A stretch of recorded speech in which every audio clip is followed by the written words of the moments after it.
오늘 대통령 탄핵 심판 선고 일정이 공개되지 않는다면 선고는 다음 주로 넘어갈 가능성이 커집니다. 민주당에선 헌재의 책무를 지키라고 말했습니다. 헌법재판소는 헌정질서 수호 책무를 방기하지 말아야 합니다. 도대체 이렇게나 시간을 끌어야 할 일인지 납득할 국민이 얼마나 될지 매우 의문입니다. 그런데 이런 촉구가 연일 이어지는 걸 두고 여권에선 급해 보인다고 지적하고 있습니다.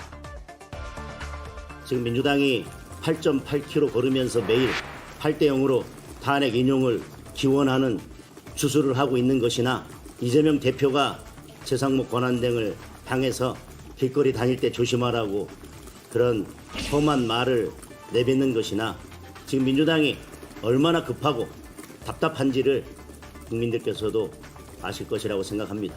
민주당이 8.8km 걸으면서 주술을 한다고 해서 국민의힘은 4.4km를 걸으면서 주술하는 행위는 절대 하지 않습니다. 네, 다음 주 수요일인 26일이 이재명 대표의 선거법 2심 선고일인데요. 이날을 지나서 다음 주 후반에 탄핵 선고가 나올 거란 예측도 여당을 중심으로 제기되고 있습니다.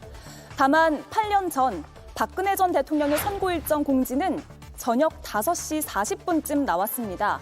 오늘 저녁에라도 속보가 나올 수 있기 때문에 아직 단정하긴 이르다는 분석입니다. 네, 생각보다 길어진다는 분들이 많습니다. 언제 나오냐? 날짜만 좀 알려달라라고 이야기하시는 분들도 있지만 알고 있는 사람은 대한민국의 극소수밖에 없습니다. 따라서 답답한 심정은 다들 비슷할 것 같습니다. 왜 늦어지느냐에 대한 분석들은 나름 다양할 것 같은데 성치훈, 김인영 의원께 질문을 먼저 드리죠. 길어지는 건 맞습니까? 뭐 예전에 비해서 좀 숙고에 들어간 건 맞죠. 왜냐면은 근데 사례가 두 개밖에 없습니다. 예. 노무현 전 대통령 사례와 박근혜 전 대통령 사례 두 개밖에 없기 때문에 그때와 비교해선 최장 숙고가 맞긴 합니다만 이것이 뭐 지연된다든가 뭐 일부러 뭐 고의로 늘어나고 있다든가 이렇게 볼 수는 없습니다. 그냥 헌법재판관들이 좀 더 길게 논의를 하고 있다라고 보면 될 것 같고요. 이 정도 기간이 걸린다면 이견이 존재하는 건 맞는 것 같습니다. 근데 제가 저번 주에도 말씀을 드렸던 것 같은데 방향에 대한 이견은 아닐 것이다. 그러니까 기각이냐 인용이냐를 두고 아직도 싸우고 있는 것은 아닐 것이라고 봅니다. 근데 뭐 7대2, 뭐 6대1, 6대2, 7대1에서 만장일치로 가야 된다라는 논쟁을 하고 있을 가능성도 있고 8대 0인 상황에서 내용에 대한 것들, 사실관계를 어디까지 인정할 것이고 법리를 어떻게 적용할 것인가 이거에 대해서 재판관들의 성향 차이나 의견 차이가 있을 수 있다. 그렇기 때문에 좀 길어지는 거라고 보고요. 내용에 대해서는 뭐 충분히 많이 말씀을 드렸었기 때문에 저는 한 가지만 짚고 싶은데 지금 보수 진영 그리고 윤석열 대통령 측에서는 각하 이야기를 계속하고 있거든요. 예. 근데 저는 각하 가능성이 가장 낮다. 거의 뭐 0에 수렴한다고 보고 있습니다. 왜냐하면은 각하는 결국 이 탄핵 소추에 절차적 문제가 있을 때 이 탄핵 심판을 할 필요가 없다라고 했을 때 이루어지는 것인데 이미 절차적 문제는 해소가 됐죠. 왜냐하면 그러려면은 작년 12월 7일, 12월 14일 결국 통과됐던 건 12월 14일이었죠. 그 통과되는 과정 속에 문제가 있어야 이거는 절차적으로 문제가 있으니 탄핵 심판을 할 수 없다라는 결론으로 이어지는 것이거든요. 근데 이거에 대해서는 이미 헌법재판소에서는 결론을 내린 것이고 변론기일을 시작하면서 쟁점 5가지를 이야기했던 것 그것 자체가 절차적으로 문제가 없다고 이미 결론 내린 겁니다. 예. 형사재판에서도 이미 재판을 시작하고 진행된 이후에 갑자기 도중에 각하를 하는 경우는 아주 드뭅니다. 아주 드문 경우이기 때문에 근데 지금 헌법재판소가 아닌 그 국민의힘이나 윤석열 대통령 측에서는 자꾸 여러 가지를 혼용해서 이거 각하될 가능성을 주장하고 있거든요. 그게 대통령의 구속 취소가 결정적인 건데 자 봐라 구속 취소된 것은 절차적 문제성이 인정됐기 때문이다라고 이야기를 하는데 그건 전혀 별개의 문제죠. 구속 과정에서의 절차적 문제성을 지적하는 것이고 그리고 내용도 들어보면 봐라 거기에 뭐 수사 권한을 위법성을 인정했기 때문에 탄핵 심판에도 영향을 줄 것이다. 절차적으로 문제가 될 것이다라고 주장하는데 거기에도 위법적으로 인정된다고 한 적도 없습니다. 예. 그리고 김용현 전 장관의 재판의 구속 취소 기각 결정에서도 검찰의 수사 권한에 대해서도 수사기관이 뭔가 논리적으로 입증을 하면 문제가 없다는 것도 한 번 더 확인을 해줬어요. 그렇기 때문에 그것 역시 문제가 되지 않고요. 그렇기 때문에 지금 자꾸 각하 이쪽으로 분위기를 잡아가는 국민의힘이나 윤석열 대통령 측의 그 주장은 저는 근거나 이런 합리성이 매우 떨어진다고 보고 있기 때문에 아까 처음에 말씀드린 것처럼 길어지고 있는 이유는 결국 내용에 관한 이견들을 조정하는 과정이다. 이것은 저는 뭐 이것 역시 예측의 영역이긴 합니다만 좀 더 많은 사람들을 설득하기 위한 좀 더 그런 내용을 완벽성을 기하기 위한 시간의 길어짐, 저는 그렇게 받아들이고 있습니다. 예. 아마 저는 헌법재판소에서 법리적인 이유와 그리고 국민적 여론적 이유 두 가지를 나눠서 지금 숙고한다고 보고 있습니다.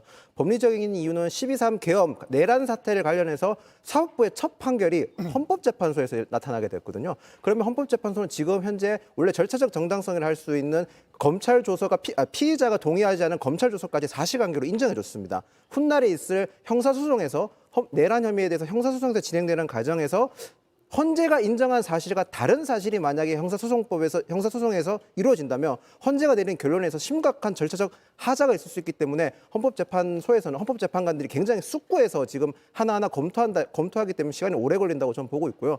거기에 또 하나는 이제 국민적 여론도 감수해야 될 부분이 있다고 봅니다. 헌법재판소가 단순하게 법리만 따져서 판단하는 게 아니라 국민적 여론이라든지 사회적 여론 동향, 정치적인 걸 다 고려해서 심판하는 곳이기 때문에 헌법재판소에서는 자신들이 낸 판결문이 모든 국민들, 더 나아가서 정치인들, 모든 사람들이 하나하나 문구 하나 다 따져볼 거라는 걸 충분히 숙고하고 있을 겁니다. 그렇기 때문에 판결문을 씀에 있어서 심판문을 씀에 있어서 굉장한 심사숙고를 하기 때문에 이렇게 시간이 오래 걸린다. 저는 그렇게 보고 있습니다. 예. 자, 총 95일 넘게 걸리고 있는 상황이고요. 박근혜 전 대통령 사례를 보겠습니다. 이수진 앵커가 브리핑했듯이 91일 만에 선고가 이뤄졌습니다. 탄핵 심판 선고 기일 지정은 선고 이틀 전에 발표됐거든요. 3월 10일에 선고가 내려졌고 3월 8일 오후 5시 40분경이었습니다. 공보관이 브리핑을 했고 선고기일을 확정했다며 10일 11시에 하겠다라는 점을 알렸습니다.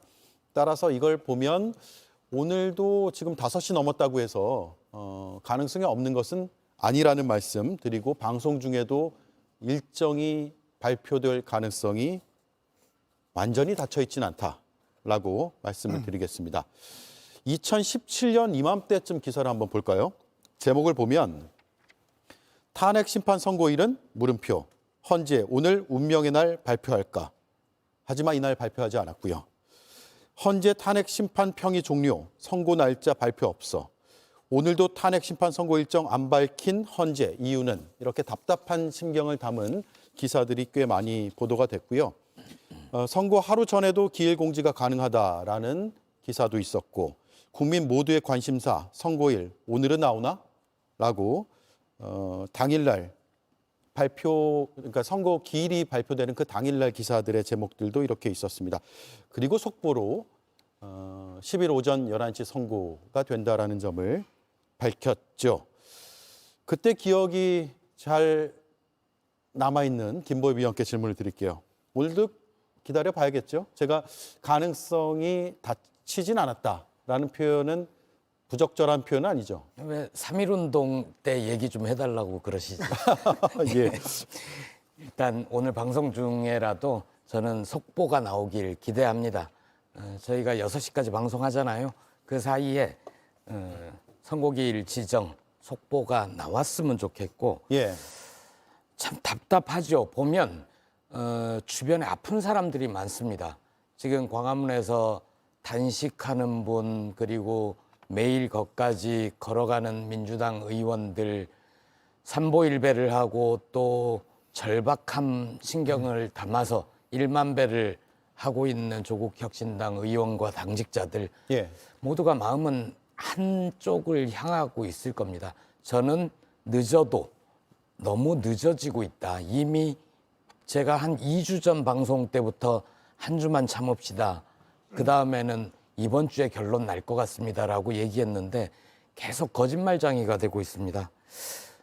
그 탄핵을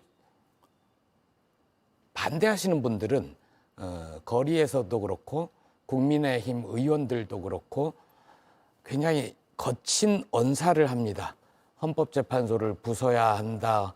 선관위도 부수고 단칼에 베고 가루로 만들고 아까 그 방송에 나왔던 어떤 분은 깨구락지가 될 거다 뭐 이런 말까지 하는데 그런 말을 그래도 뱉으면 좀 화가 풀리나요? 탄핵 찬성하는 분들은 예전에 미셸 오바마가 얘기한 것처럼 When they go low, we go high. 응? 예. 저 사람들은 저렇게 저열하고 천박한 언사를 쓰더라도 우리는 좀 점잖게 고상하게 맞서자. 그런 마음 때문에 정말 하고 싶은 말이 끌어넘쳐도 항상 말 조심하고 점잖게 하려고 했었는데 저는 이제 슬슬 임계점을 넘어서고 있다고 봅니다. 오늘 다른 방송을 하면서도 그 진행하는 분이 오히려 더 흥분을 해서 막 거친 말씀을 하시길래 그래도 좀만 기다려보자. 그런데 만약 이번 주에도 아무런 소식이 없이 이번 주를 넘긴다? 그러면 탄핵에 찬성하는 분들, 그동안 점잖게 지켜보고 의사표현을 해왔던 분들 사이에서 헌재 무용론이 나올 것 같습니다. 헌재의 존재 이유를 의심하는 목소리가 나오기 시작하면 헌재는 도대체 누구로부터 지지를 받을 건지 예. 그런 숙고도 필요할 것 같습니다. 예. 방송 중인 6시까지 선고 일자가 나올 것을 기대한다라고 하셨고요.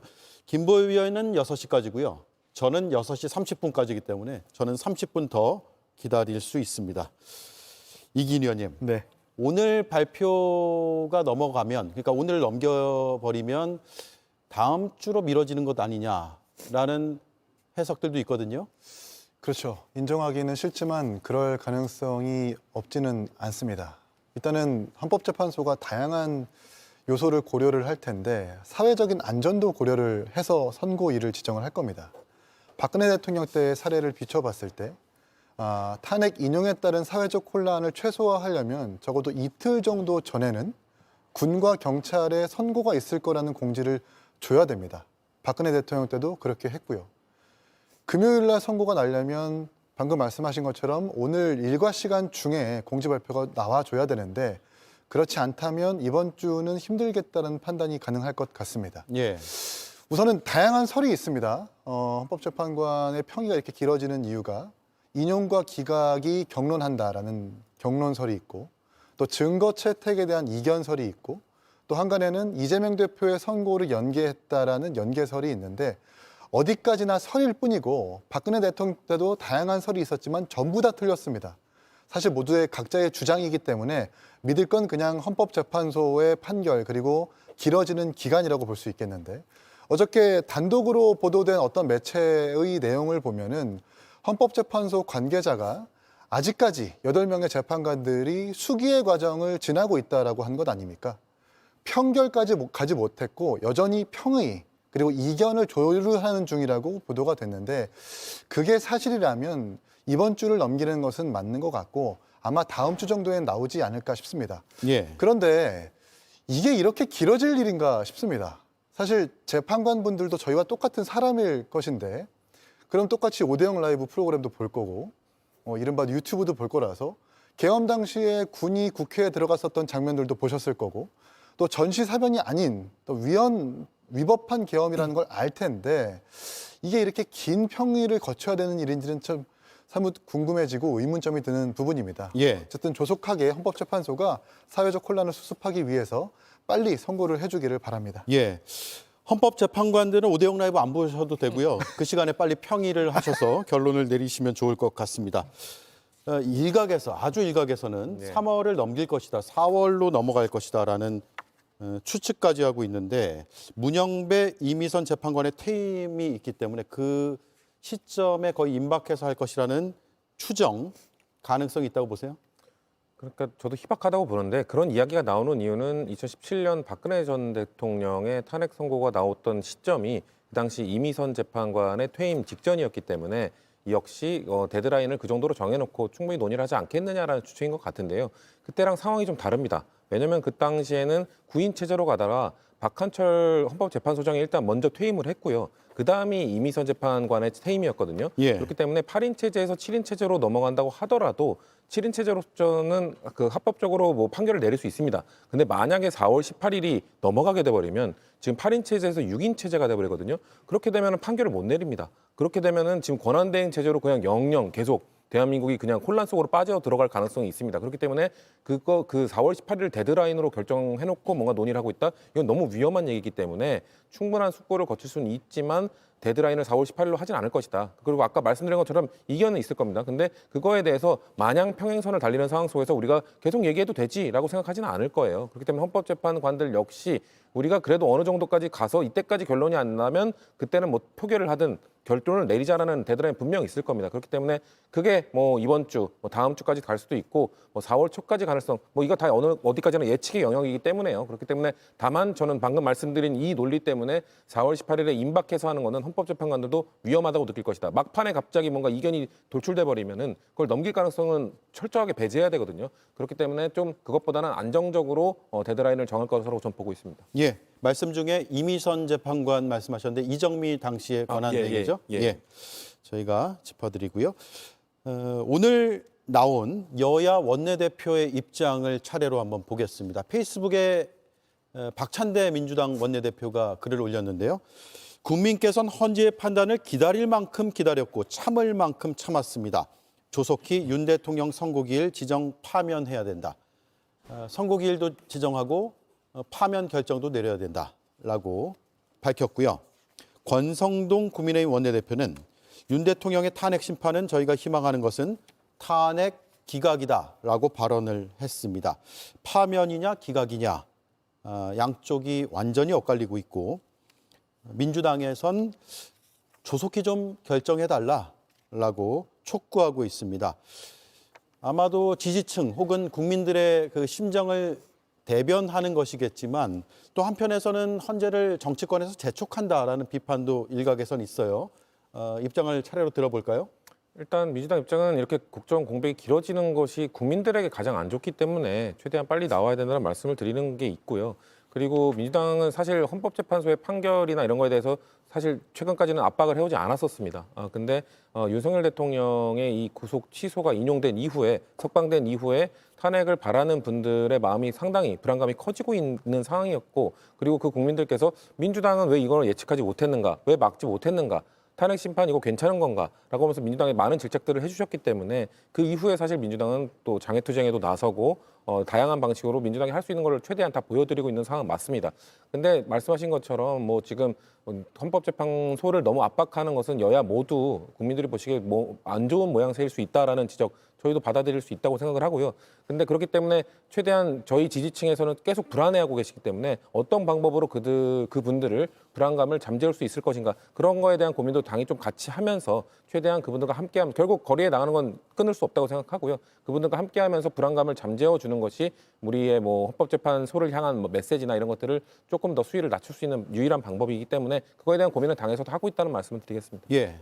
현재 상황을 극단적 정치적 양극화라는 표현도 부족하고 심지어 언론에서는 지금 사실상 정치적 내전이라는 언급까지 나오고 있지 않습니까? 이런 상황에서 저는 정치권, 즉 양당이라든지 아니면 더 나아가서 정치권에서 해야 될 메시지는 강경의 얘기를 어느 정도 시켜서 국민들이 이 결과가 나왔을 때, 헌재 결과가 나왔을 때 승복할 수 있고 최대한 혼란을 최소화할 수 있는 그런 메시지가 나와야 된다고 저는 생각을 합니다. 근데 솔직히 말해서 양당뿐만 아니라 더 나아가서 야오당까지 다 지금 그런 메시지를 내는 건 부족한 점이 저는 있다고 봅니다. 그런 점에서는 조금 다 모든 정치권에서 헌재 결과에 승복하자는 메시지를 냈었으면 전 더 좋을 것 같습니다. 예, 함께 승복 메시지를 내면 좋겠다 이 말씀이고요. 양당이란 표현은 김보엽 의원이 불편해하는 표현. 굉장히 불편해하는 표현. 예, 알고 있습니다. 예, 하지만 야 5당, 6당 표현도 했으니까 이쯤 하죠.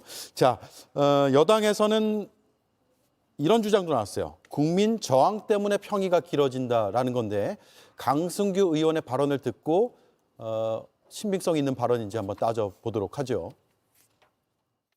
탄핵을 인용했을 때 그 수용 주체는 국민이겠죠. 국민들의 위침 때문에 저는 헌재 평의도 길어지고 있다고 보고 헌재가 제대로 수기된다고 때문에 저는 이 자체가 국민 저항이라고 봅니다. 무슨 저항, 국민 저항이라고 어디 가서 무슨 서부지법처럼 이런 얘기를 하라 말라고 할 수 있는 입장도 아니고 그런다고 듣지도 않습니다. 국민들은 저에 대해서도 그렇게 주목하지 않아요. 제가 만류하고 행동하라 만류하라고 한다고 되는 문제가 아니고 예, 제가 이 발언을 골라온 이유는 국민의 저항과 국민의 외침 때문에 길어진다라는 것인데 국민들이 더 외치면 더 길어진다라고 해석이 될까 봐 저희가 한번 짚고 넘어가야 될 필요가 있어서 준비를 해왔습니다. 김보엽 위원님. 계속 거리에 나와서 외쳐달라 이런 주문을 하는 겁니다. 저분이 나름 겸손하게 누가 제 말에 주목하겠어요? 제가 행동하라 뭐 만류하라 해도 안 된다라고 밑자락을 하나 깔기는 했지만 계속 나와서 외쳐달라. 이게 바로 국민 저항이다. 이렇게 점잖게 선동을 하고 있는 거죠. 근데 강성규 의원한테 여쭤보고 싶은 게 국민 저항이면 어디에 저항하는 게 있어야 되는 거 아닙니까? 예. 헌재에 저항하는 건가요? 아니면 국가 권력에 저항하는 건가요? 도대체 무엇에 민주당에 저항하는 건가요? 뭐에 대해서 저항을 하는 건지 그 뜻을 알 수가 없고요. 나와서 계속 길어지는 게 지금 국민의힘에는 좋은 건가? 현재 지난해 12월 3일 비상계엄 선포로부터 치면 이미 석 달을 넘겨서 100일을 넘겨서 계속 이렇게 헌재가 아무런 결정도 내리지 못하고 이 상태에서 길어지고 국민들이 생업을 접고 거리에 나와서 거리의 정치를 하도록 내버려 두는 것. 그래서 자영업자들은 계속 더 어려워지고 전 세계가 평가하는 대한민국의 민주주의 지수나 경제 전망이나 이런 게 곤두박질 치는 게 국민의힘이 바라는 것인가 이런 걸 묻지 않을 수가 없습니다. 예. 여당에서는 이런 주장도 있어요. 윤 대통령의 선고와 이재명 대표의 선거법 위반 항소심 선고의 일정을 좀 맞추려는 것 아니냐라는 건데 이기일 의원님. 일단 전 국민 저항에 대해서 저 한마디 보태고 싶은데요. 네. 헌법재판소는 여론재판소가 아닙니다. 국민들의 여론을 의식하기는 하지만 헌법재판소의 원칙이라고 하는 것은 헌법을 수호하는 일이 국민들을 수호하는 일이라고 판단할 것이기 때문에 강승규 의원의 저 발언은 매우 부적절한 발언이라고 생각하고요. 그리고 서부지법을 쳐라 말라 할 수 없다? 전 저 말이야말로 정말 위험한 발언입니다. 정치인이 치지 말라고 말을 해야지 쳐라 말라 방기하겠다는 말과 다름없다. 지금의 국민의힘이 이 탄핵 심판을 어떻게 바라보는지를 정확하게 보여주는 하나의 장면이라고 좀 보고요. 2심 선고와 연관 짓는 것, 분명 국민들께서 대다수의 국민들이 정말 최악의 시대와 최악의 정치를 만든 윤석열 대통령과 이재명 대표에 대해서 나쁘게 평가하는 분들이 상당히 많을 겁니다. 그러나 국민의힘이 할 말은 아니죠. 계엄을 선포하고 그 계엄을 옹호하기 위해서 광장에 나가가지고 헌법재판소를 밟아 문영배를 밟아 그리고 뭐 깨구락지를 만들겠다. 헌법재판소를 가루로 만들겠다라고 얘기하는 국민의힘이 어떻게 법치정당이라 할 수 있겠습니까? 어떻게 무슨 면목으로 이재명 대표의 2심 선고와 연계 지을 수 있겠습니까? 적반하 정도 유분수라는 말씀을 드리고 싶고 여기에서 민주당도 비판을 하지 않을 수 없습니다. 이재명 대표 같은 경우에도 지금 헌법재판소의 선고를 앞당기기 위해서 의원들을 불러가지고 한정식 집에서 대책회의를 했다는 것 아닙니까? 그러면서 뭐라고 했습니까? 사무총장을 불러야 되나 어떻게 해야 되나? 사법농단이 별게 아닙니다. 이런 게 바로 사법농단입니다. 양 당은 지금 뭘 하려고 하지 말고 뭘 하지 말아야 된다. 저는 이렇게 생각합니다. 예. 국민 저항에 대해서 한 말씀 드리고 예, 싶은데 말씀하시죠. 매우 부적절한 발언이라고 보는데요. 그러니까 강승규 의원이 지금 승복 주체는 양당 아닌 국민이다. 일단 양당이라는 표현이 매우 부적절했고요.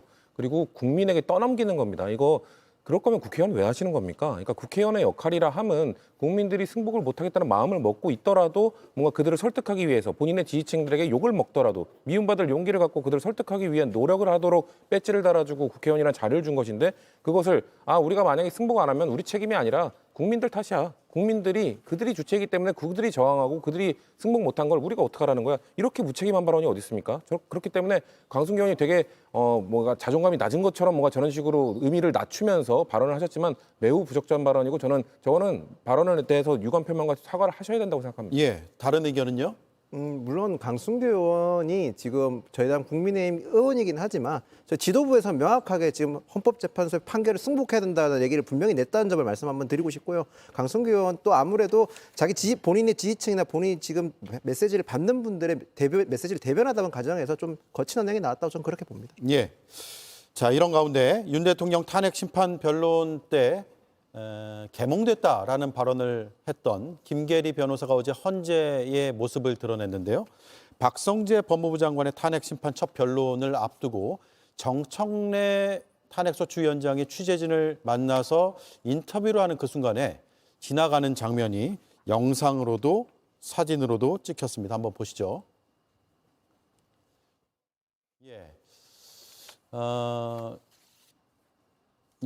영상에 찍혔는데 이게 사진으로 포착되다 보니까 피식 웃는 듯한 모습이 저렇게 순간적으로 포착이 됐고, 저 표정이 많은 것들을 생각하게 만드는 사진이었다라는 생각이 듭니다. 개인 차원에서 방청하러 왔다고 하더라고요, 김보여 위원님. 예.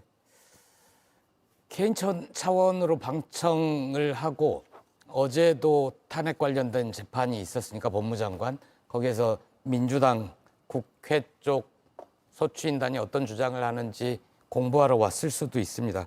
웃으며 지나갔다. 피식 웃음 같다. 그렇게 보실 수도 있고 보기에 따라서는 비웃는 것처럼 보이기도 합니다.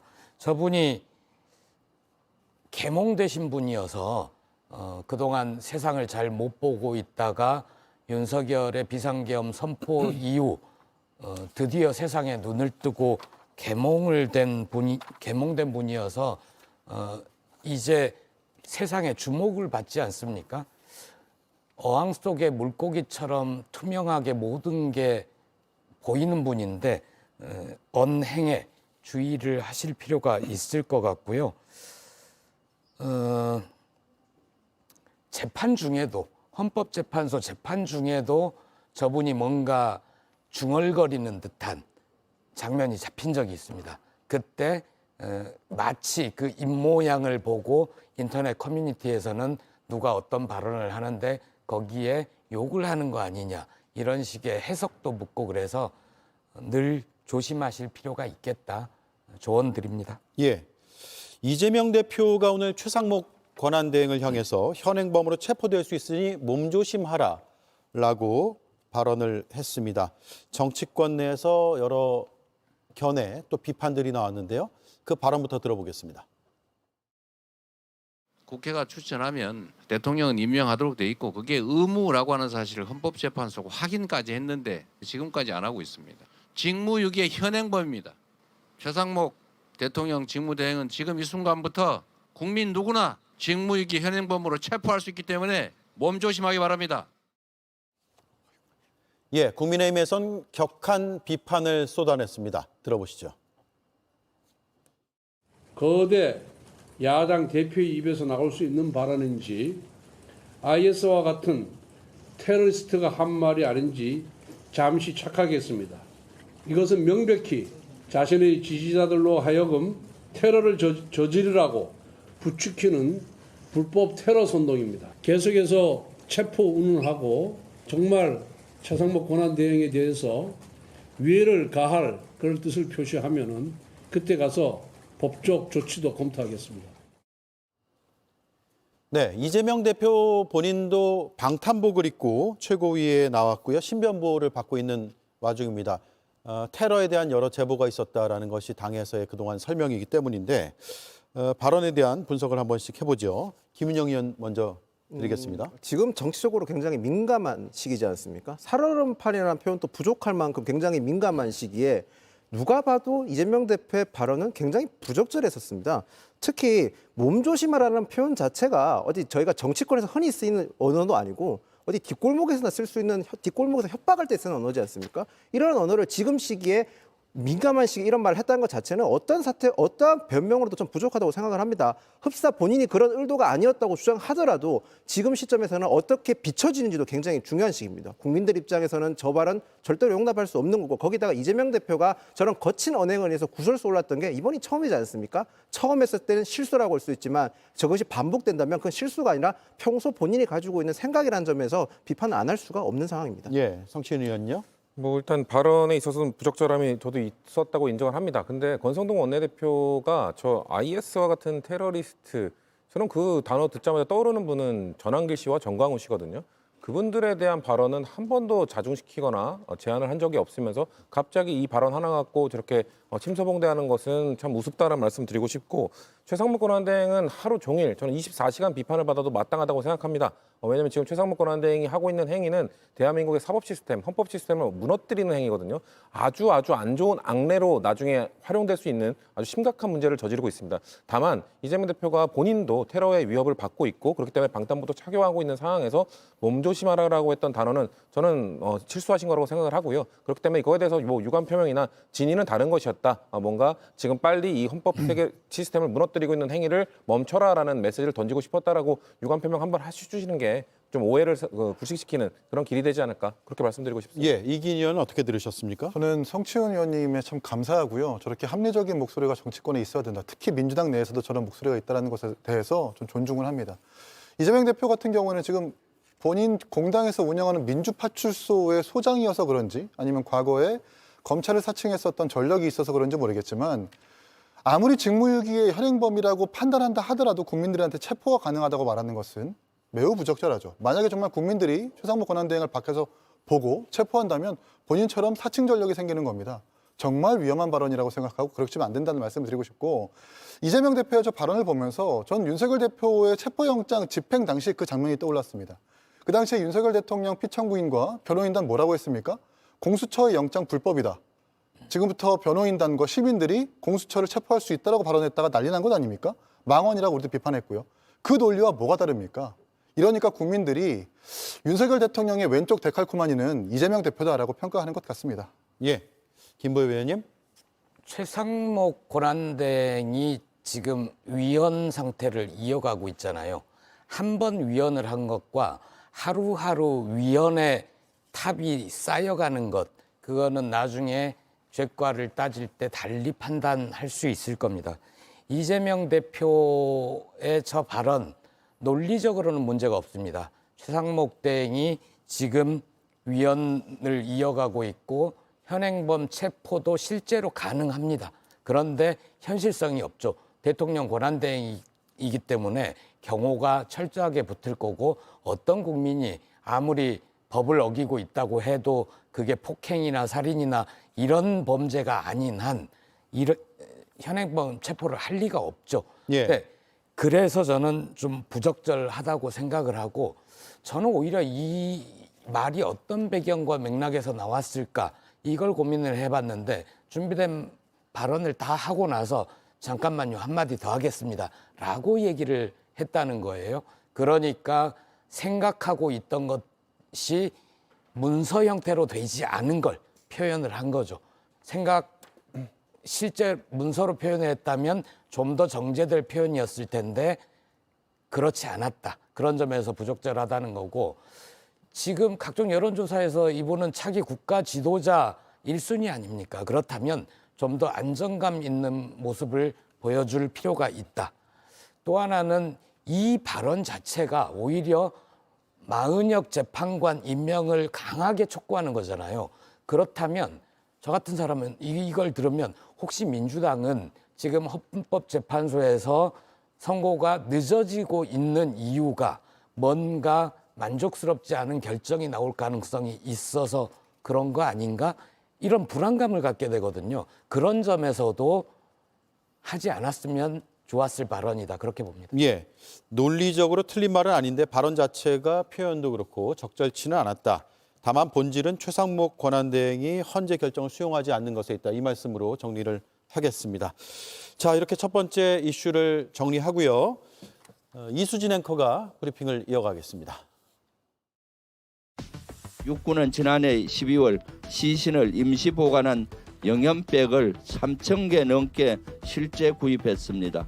평소 보유량의 2배를 육박합니다. 아주 특이한 사항입니다. 12.3 비상계엄 직후 대규모 시신 발생 가능성에 대비라도 한 겁니까? 육군이 대량의 시신 가방을 준비했던 걸 두고 계엄 대비였다는 의심이 커지고 있습니다. 가장 주목되는 건 주문 시점과 주문량입니다. 추미애 의원실에 따르면 육군이 긴급 공고를 통해서 시신 가방을 대량으로 주문했던 시점은 지난해 5월입니다. 대통령이 삼청동 안가회동에서 비상한 조치를 언급한 게 지난해 3월 말에서 4월 초쯤인데요. 그 직후 긴급으로 주문한 겁니다. 2024년 3월 말에서 4월 초순경 삼청동 안가에서 윤석열 대통령이 마련한 만찬에 김용현 당시 경호처장, 조태현 국정원장, 여인영 방척사령관과 함께 참석한 사실이 있으시죠? 네. 네, 이때 주문한 시신 가방은 계엄 일주일 뒤인 12월 11일에 납품이 됐습니다. 그렇게 늘어난 물량은 3,000개가 넘습니다. 육군은 그 전부터 계획한 구매라는 취지로 답변을 했지만 이렇게 대량으로 구입한 건 근 5년 사이에 없었던 일이라고 합니다. 그래서 정치적 의견이 다른 사람을 수거해서 제거한다는 노상원 수첩이 또다시 언급됐습니다. 윤석열의 망상에 지난 12월 3일 밤 대한민국 수도 서울 한복판에서 킬링필드가 열릴 뻔했습니다. 노상원이 수첩에 적은 망상이 실제 가동됐던 것입니다. 만약 계엄이 성공했다면 무슨 일이 벌어졌을까? 공포 영화도 아닌데 오싹하기만 합니다. 예, 군이 지난해 12월 영현백 3,000개를 추가 준비한 정황이 드러났다라는 것이 민주당 추미애 의원실의 자료를 통해서 나타난 결과이고 군에서는 계엄과는 무관하다라고 반박을 한 상황입니다. 영현이라는 게 죽은 사람의 영혼을 높여 부르는 말이잖아요. 시신 담는 가방을 3,000개를 추가 준비했다라는 겁니다. 의혹을 제기한 민주당 쪽 입장부터 들어볼까요? 그러니까 아마 이 얘기를 저희가 지적을 하면 국민의힘 측에서는 공포 마케팅 하지 마라. 2025년에 무슨 그런 게 말이 되느냐 또 얘기를 하실 것 같아요. 하지만 그 노상원 전 사령관의 수첩에 의해서 수거 대상, 수집 대상이었던 민주당의 입장에서는 저런 영현백을 3,000개나 추가적으로 구매했다는 것이 공포스러울 수밖에 없습니다. 비상계엄을 논의하는데 왜 갑자기 영현백을 추가로 구매하지? 이건 노상원 전 사령관의 수첩과 연관이 되는 것이거든요. 사실 노상원 전 사령관의 수첩에 대해서 국민의힘 측에서는 계속해서 개인의 일탈일 뿐이다, 개인의 망상일 뿐이다 이렇게 주장하고 계시지만 노상원 전 사령관이 12월 3일 비상계엄 당일뿐만 아니라 그 전후로 해서 계속해서 김용현 전 장관을 비롯한 현직 군인들, 현직 정보사령관을 포함한 상당히 많은 인원들과 소통하고 있었고 그들에게 영향력을 행사했다는 것이 하나하나 드러나고 있습니다. 많이 드러났습니다. 이미 노상원 전 사령관은 비상계엄의 주축 세력이었다는 것을 모르는 사람이 없을 정도입니다. 그런데도 불구하고 노상원 전 사령관의 수첩에 있었던 내용이 그냥 망상에 불과하다. 그렇기 때문에 영현백 갖고 자꾸 트집 잡지 말라. 이거를 저희가 납득할 수 있겠습니까? 그리고 아까 합참에 지시했다는 것이었다. 2022년 합참의 작전 지시였는데 왜 이제 와서 공교롭게 비상계엄을 논의한 이후에 그리고 공교롭게 비상계엄을 실시한 12월에 갑자기 3,000개가 늘어나게 되는 것이죠. 이런 거에 대해서 설득력 있는 해명을 해주지 못한다면 아까 말씀드린 수집, 수거 대상이었던 민주당의 입장에서는 이거에 대해서 끝까지 문제제기를 할 수밖에 없다는 말씀 드리겠습니다. 예, 추미애 의원실에서 파악한 내용의 자료를 보면 그래픽으로 한번 띄워주시죠. 영현백의 보유량을 보면 2024년 12월에 급증하게 됩니다. 그동안에는 1,883개, 1월이 그랬고요.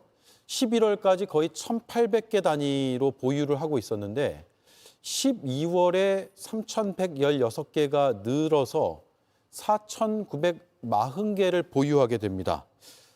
이건 결과적으로만 보면 이렇게 뭔가 갑자기 늘어난 것처럼 보일 수밖에 없어요. 그래서 추미애 의원실 그리고 민주당에선 계엄과의 연관성을 의심하는 것이고 군에서는 아니다, 미리 지시를 받았고 주문했던 게 저때 보유됐다라는 취지로 지금 주장을 하고 있는 겁니다. 김보엽 의원 생각은 어떻습니까? 군의 해명이 명쾌하지 않습니다. 만약에 그렇다면 노상원과의 연결고리를 끊으려면 저 영현백을 사는데 노상원이 돈 주고 샀습니까? 그게 아니잖아요. 군에서 샀고 영현백이라는 게 유통기한이 있는 게 아니잖아요. 예. 그래서 갑자기 예전 거를 폐기하고 갑자기 양이 늘은 것도 아니고 시뮬레이션이라는 얘기도 합니다. 뭔가 작전에서 시뮬레이션을 한다는 건 가정을 하고 그렇게 움직였을 때 어떻게 한다는 거지. 이 도합 4,000 몇 개의 군인들이 들어가는 식의 시뮬레이션 4,000명 정도를 동원해야 되는 그런 훈련이 필요한 건 아니지 않습니까? 그래서 그게 명쾌하지 않고 노상원 수첩은 자꾸 수사당국에서도 검찰에서도 이게 내란과의 선을 끊으려고 애를 쓰는 흔적들이 보입니다. 예를 들어서 노상원 수첩의 필적을 감정했던 쪽에서는 이게 노상원이 쓴 건지 누가 쓴 건지 모르겠다. 예. 이런 얘기를 하고 검찰은 주요 증거로 채택을 하지 않고 또 선관위에서도 노상원 등 내란에 참여했던 군 관계자들의 수사 기록을 선관위에 보내달라라고 했을 때 검찰 쪽에서 계속 현재 수사 중인 사안이므로 기록을 보낼 수 없다. 이렇게 해서 이것도 수첩 안에 있는 엄청난 증거들도 비화폰이나 비화폰 서버 기록처럼 중요 증거일 텐데 선관위가 판단의 근거로 삼지 못하고 있습니다. 예. 자, 군에서 설명하는 것들을 하나하나 따져보죠. 평소 전시 대비해서 영연백 비축을 하고 있고 관리를 하고 있다라는 것이고 2022년 합참의 지침에 따라 2024년 12월에 납품된 것이다. 즉 비상계엄과는 무관하다라는 입장을 오늘 밝혔거든요. 김윤영 의원 보기에는 어떻습니까? 이게 앞서 우리가 비축량을 월별로 따지면 12월에 급증한 건 사실인 것 같아요. 보유량은. 일단 추미애 의원실에서 문제 제기했는 부분 할 수 있다고 생각을 합니다. 평소였으면 충분히 하실 수 있는 부분이라고 생각을 합니다. 그런데 지금은 굉장히 민감한 시기지 않습니까? 특히 군에 대한 불신이 어찌되었든 굉장히 떨어진 상황에서 지금 저희가 추미애 의원실에서 문제 제기했는 걸 보면 연영백 보유량 현황을 먼저 파악을 해서 그 부분에서만 일단 먼저 문제 제기를 했거든요. 예. 흔히 말해서 저희가 국회에서 국정감사를 준비할 때 보면 현황 자료를 받은 다음 그 현황절에서 문제점을 찾으면 그 문제점에서 또 심층적으로 분석을 합니다. 왜 그러면 저런 연영백을 구입했는지에 대해서 추가적인 자료 요구를 통해서 좀 더 내용을 세밀하게 듣고 나서 문제 제기를 해야 되는데 추미애 의원 측에서 너무 성급하게 저는 공개를 했다고 생각을 합니다. 군에서는 분명히 어떻게 얘기했냐면 2022년 중기계획을 통해서 저 연영백을 추가로 구매했다고 했거든요.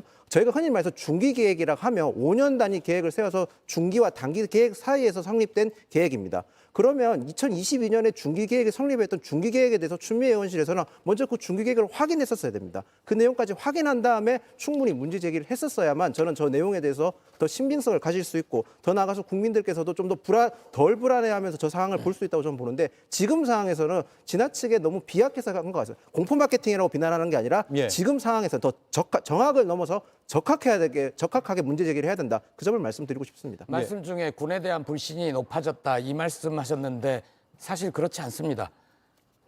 군에 대한 신뢰가 높아졌죠.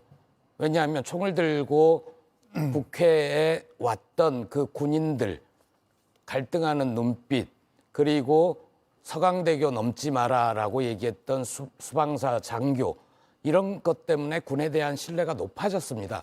군에 대한 신뢰를 얘기할 불신이 높아진 대상은 내란에 아무런 생각 없이 참여했던 군 지휘부 그리고 그중에 일부는 반성을 하고 있지만 아직도 자기가 무엇을 잘못했는지 모르는 그런 군인들이 문제인 거지 이런 일을 겪으면서 대한민국 국민들은 우리 군인들도 제복 입은 시민들이구나 훌륭한 사람들이구나 신뢰가 높아졌죠. 어떻게 군에 대한 불신이 높아졌습니까?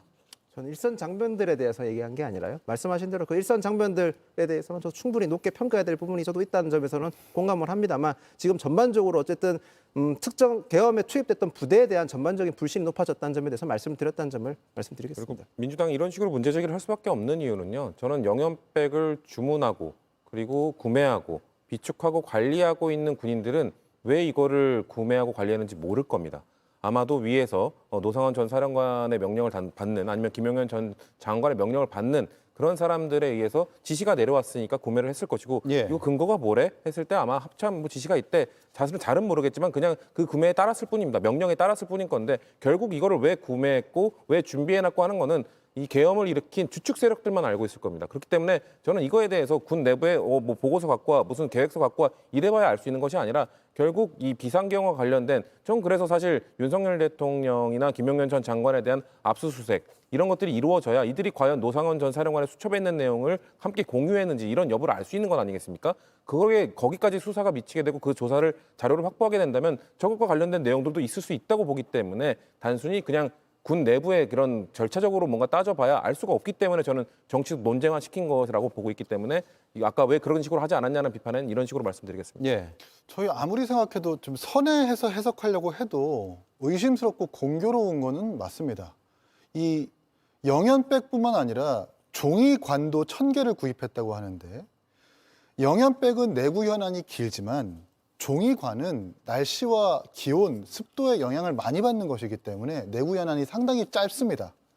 군의 연간 사망자가 100명 이하인데 종이관을 1000개 이상을 주문했다. 그것도 창설 이래 단 한 번도 민간업체한테 산 적이 없는데 민간업체한테 일괄적으로 1000개 이상을 구매했다는 것은 우리가 어떻게 받아들여야 할 것인가. 저는 이것이 저희 개혁신당 이준석 의원도 사실 수거 대상으로 지목됐었기 때문에 의심할 수밖에 없다고 생각을 하고 이것뿐만 아니라 우리 좀 국회가 조사를 철저히 해서 특전사가 들고 들어갔었던 소총과 실탄의 어떤 증감 비율 이런 것들도 면밀히 좀 파악해야 되겠다는 생각이 듭니다. 예, 이 종이관을 제가 짧게만 설명을 드리면 종이로 만든 관 구매를 군에서 문의했다라는 것도 지금 의혹으로 밝혀지고 드러나고 있는 부분인데 실제로 구매가 이루어지지는 않았습니다만 문의를 했다는 거예요. 이 군단이 제작업체에 종이관 1000개를 구매할 때 얼마냐라고 문의를 했다는 거고요. 여기에 더해서 이제 국회 국방위 소속의 김병주 민주당 의원이 노상원 수첩 속에 오음리가 이 군단이 있는 지역이다. 그런데 이 군단이 종이관 1000개를 문의했다는 것이다. 즉 종이관 구매 문의와 비상계엄 사이의 연관성이 있다라는 주장으로 지금 확대되고 있거든요. 그러니까요. 그러니까 종이관도 그렇고 제가 지금 이제 우리가 조사해야 되는 것은 이것에 대한 뭐 어떤 보고서에 의해서 구매했느냐, 문의를 했느냐 이게 아니라 어떤 지휘 체계에 따랐느냐를 전 조사해야 된다고 보는 겁니다. 그렇게 따라 올라가다 보면은 분명히 아마도 비상계엄의 주축 세력들이 공통의 단어로 나오게 될 것이고 그렇기 때문에 지금 군 내부의 이런 절차적 문제 이런 걸 따질 것이 아니라 저는 이 비상계엄과 연관시킨 수사와 조사가 이루어져야 이 종이백과 이 영연백에 대한 의혹들 우리가 느끼고 있는 민주당이 느꼈던 공포감 이런 것들을 해소할 수 있다고 말씀드리는 겁니다. 짧게 덧붙이면 군은 분명히 아직 저희가 분단 국가이기 때문에 소량이든 대량이든 영연백을 구매하고 시신을 처리하는 영연 처리 절차를 제정해서 운영하고 있습니다. 그런데 한 가지 이상한 것은 보통 달마다 내지는 연마다 1000개씩 구매하던 것이 왜 3000개까지 늘어났는지를 정확하게 해명해야 되는데 군은 여지까지 아직도 이렇다 할 해명이 없습니다. 이 부분들을 집중적으로 파고들어서 계엄과 연관성이 있는지를 조사해야 될 것 같습니다. 예. 수사 대상이 많죠. 아무것도 수사를 제대로 못하고 있는 이유는 헌재에서 내란 수계에 대한 재판, 그게 결정이 이루어지지 않아서 결과적으로 다른 수사를 지체시키거나 방해하고 있는 효과로 나타나고 있다는 겁니다. 겨우 빙산의 일각에서 빙산 드러난 부분만 수사를 하고 나머지 아래 군, 대통령 비서실, 검찰, 내란에 관여한 흔적들이 있는 쪽들 다 내란 특검을 발동해서 수사해야 된다고 봅니다. 예, 알겠습니다. 네 분의 말씀을 여기까지 듣고요. 추가 조사는 좀 필요해 보일 것 같고 확인도 해야 될 것 같습니다. 좀 진전되는 내용이 있으면 다시 한번 우리가 이 자리에서 논의를 해보면 될 것 같고 지금 일부 언론에서 헌재가 오늘 선고기일 공지를 안 하기로 했다. 다음 주가 유력하다라고 속보를 내보내고 있는데 이 내용은 저희가 확인이 되면 확인된 내용을 토대로 속보로 전해드리고요. 아직까지는 확정적으로 말씀드릴 수는 없다라는 점을 공유하면서 마칠게요. 네 분 고맙습니다.